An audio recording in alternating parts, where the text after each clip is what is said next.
I liked it. Like I was into it a little bit. And then I was kind of indifferent. Like I wasn't really sure.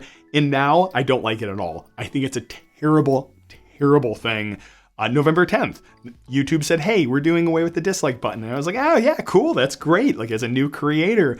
And now as someone who uses YouTube a ton, this is terrible. And I think I'm in like a unique position to talk about each of the three parts of this. First, it was done for me as a new creator. Like it was done for people like me who are new creators and might get, upset about this, and for our mental health. And then as someone who uses YouTube a ton for work and research, like as a hacker, you use YouTube as a learning platform. And then what can we do about it? So I'll leave timestamps down below if you want to jump around, but starting as me as a creator, what my thoughts are. If I'm honest with myself, when I started YouTube, a dislike was like demoralizing because you didn't really know. Like you put yourself out there. While I've done talks and things like that, you don't get instant feedback of like booing unless you go like ShmooCon and like they throw the squishy balls at you.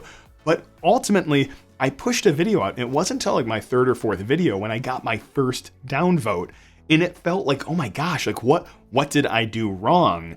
And then I reached out to other creator buddies and they're like, are you kidding me? Like whoop-de-doo, like move on, no one cares.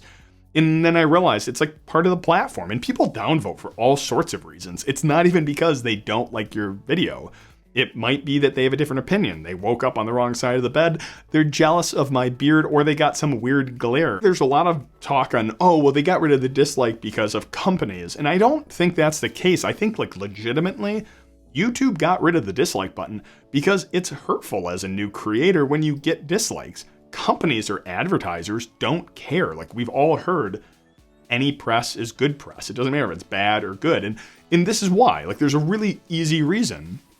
If you have a very bad distaste of a brand name or you don't like something or something negatively impacts you, it sits in your head. Like we joke about it, like they're living rent-free in your brain for all time.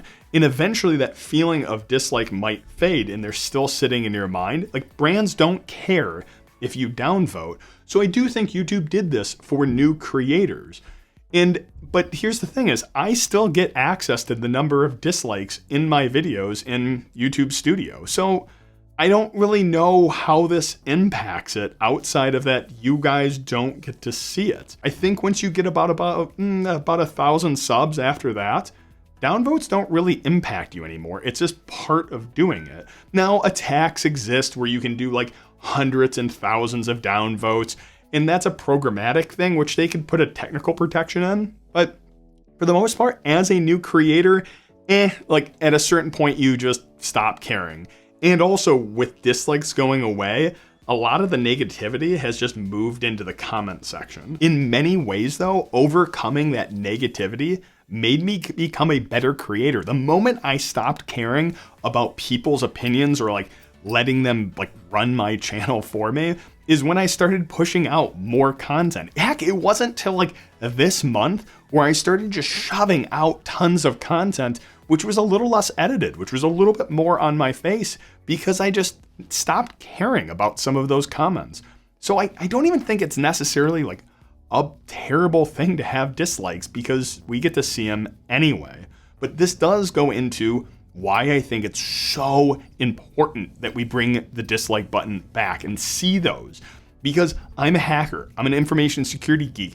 YouTube is like the second biggest search engine in the world. We use it for research all the time.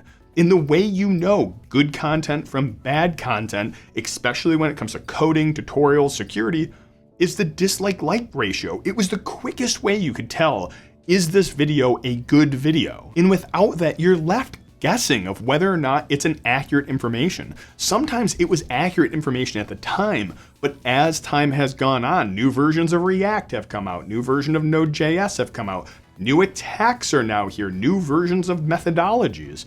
And while the video might have been relevant at the time, it no longer is. And without seeing this ratio, you're now left to look at comments. There's no quick way of knowing whether a video is a good video or not. And you can't just go off of video quality anymore because oftentimes Some of the best tutorials I found are a developer who has spent like 200 hours trying to solve this problem, and you always know that they've solved it when the whole video starts super depressed. They're like, I have had this problem for the past like 20 hours and it's horrible, and I'm making this video for you so you don't have to go through it. It's like the monotone screen sharing.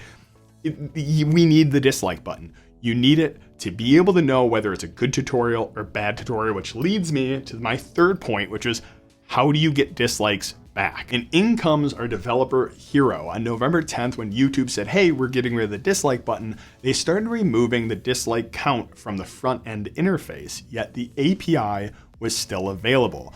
The developer took it upon himself to set up a browser extension named Return YouTube Dislike. And it was set up really well. It's open source, it's under the GPL version 3, and you can download it for almost any browser. Starting off, how it worked was when you would install it, you would go to YouTube. Now, there are some security concerns. I'm gonna kind of like litter throughout it, and you're gonna have to make your best decision of whether or not you're going to install it. When it first started, when you would go to a YouTube video, the ID of that would be sent over to their back end, the Return YouTube Dislike API. They would then query YouTube for the current number of likes and dislikes and save that in their database and then return it to you and overlay it inside your browser. Because while it wouldn't be shown, the API was still available. On December 13th is when YouTube officially stopped allowing the actual dislike count to be queried through the API. And at this point is when the extension backend flipped on over to only using their cached version. So any videos that were pulled beforehand or searched beforehand would have an accurate dislike to like ratio. However, moving forward, the extension works a little bit differently. Now when you search, your ID goes up and it just pulls back whatever it pulled at the time. But there's a couple new features they're introducing. The second thing is creators like myself can have the extension log into the backend, and then all of my actual numbers can be shared out to their database. Now, this is where the security of it starts getting a little weird, because while the extension is completely open source, the backend is not.